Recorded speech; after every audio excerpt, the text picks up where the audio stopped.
Well, hi friends. Welcome to another episode of From Behind My Chair. This is going to be a really fun video. I'm recording outside in my backyard and my dogs are like going crazy right now.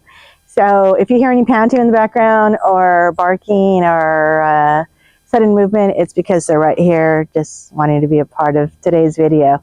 So with that said, I want to thank you guys for tuning in today. For those of you who are new to my channel, my name is Cindy.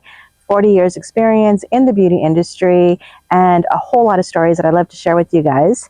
So I want to also make mention that today is episode number 20. Woo, woo. I love to celebrate anything with a big zero behind it, and 20 is a pretty big number. Also with that, over 500 subscribers. Woo! Thank you guys so much for all the support. You guys have been incredible. I appreciate you guys so much. And I just want to say, for those of you who have just tuned in, if you like the content that I put out there, maybe you consider being a subscriber. And for my subscribers, I heart you guys so much. You guys are the reason why I come back to deliver these stories every single week. So thanks, guys. And I'm going to segue on to story time. I had a story that I wanted to deliver today. I wanted to share with you guys, but I kind of changed my mind because I thought this is such a big episode.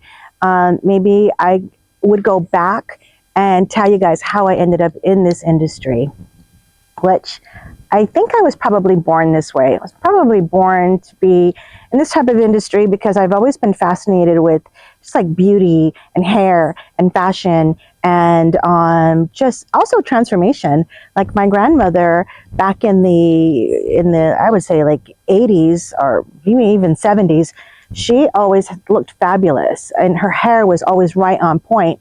And little did I know that it was actually all wigs. She would just pop them on, like a different wig.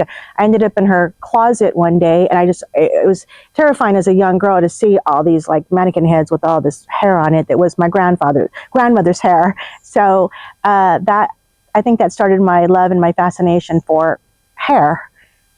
So as I got older, I'd say like elementary years, my best friend Crystal, her mom did hair at home, and her mom did like press and curl. So she would take my friend from her cute afro to her like smooth curls and just smooth hair. And I would stand there in the same room where she did this. And it was kind of like a back room of her kitchen. And I would watch her, and I remember the smell of burning hair, because if you don't know what a press and curl is, it's an actual hot iron that you stick into like an oven thing, and hair has to be super hot to get like really curly hair, just nice and smooth. So it literally smelled like burning hair. And this is kind of a weird thing, but there's some things that are nostalgic for me, like the smell of burning hair always reminds me of my friend Crystal, her mom doing hair, Miss Naomi. She was awesome. Also, like the smell of acrylics, that says 1980s to me, because that's like, I like the smell of acrylic nails. People don't like it. They think it's foul. I like it. It smells good to me. Smell of perms, that too, kind of weird. But anyway, I digress. Okay, now going back to where, when I was young, my best friend Crystal, watching her mom do hair and just being fascinated with the transformation and wanting to do it, but terrified of the heat of that oven and that heat press, super, super hot. I think that started me thinking about, maybe I would really love to do this one day. So being the 70s at that point, my best friend and I watched a whole lot of Soul Train. Soul Train was on the weekends. We danced to Soul Train. And so when people would ask me, what do you want to be when you grow up? I said, I either want to be a Soul Train dancer or a hairstylist. Fast forward, here I am. I'm still doing hair. I'm a hairstylist. Soul Train dancer, that didn't work out so well. I'm not the greatest dancer. But when I was in the 70s, I thought I was, really something special.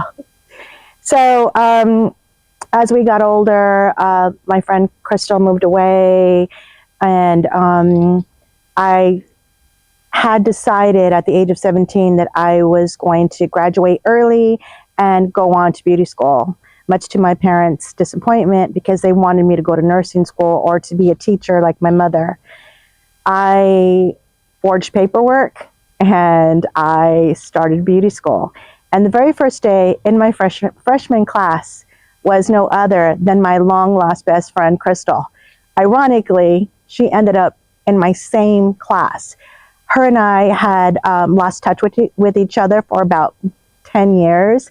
And then we end up in the same beauty school, in the same freshman class, starting in the same career, same path. It was so weird how, like, I guess it's so cool how her mom really inspired her and her mom inspired me.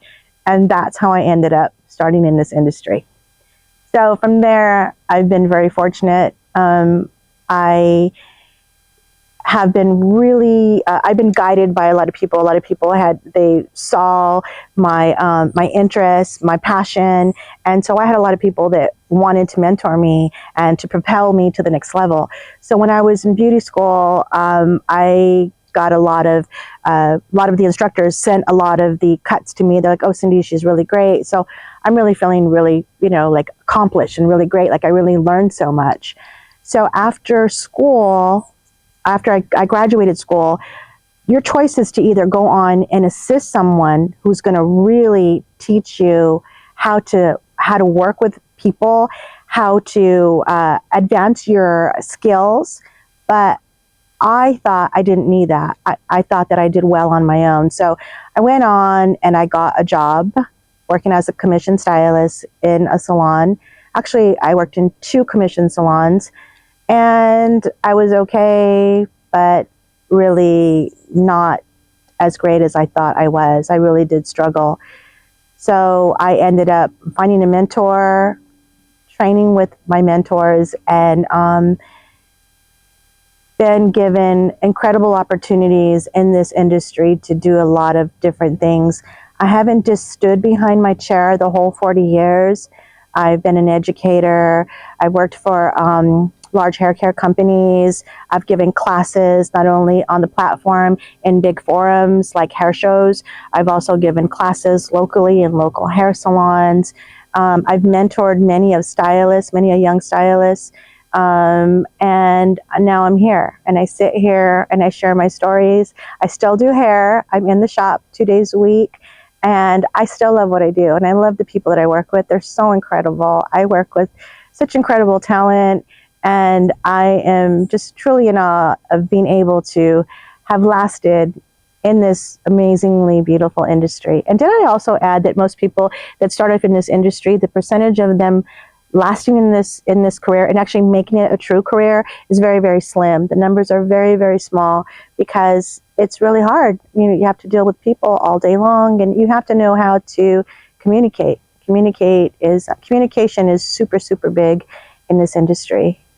So that's all. I just wanted to share this with you guys today. I just wanted to kind of make it just kind of about me, tell you guys where I'm coming from, and deliver more stories. Maybe and come back next week. I'll deliver a story, maybe with a future co-host. I have someone all lined up. We're going to tell a really super fun story next week.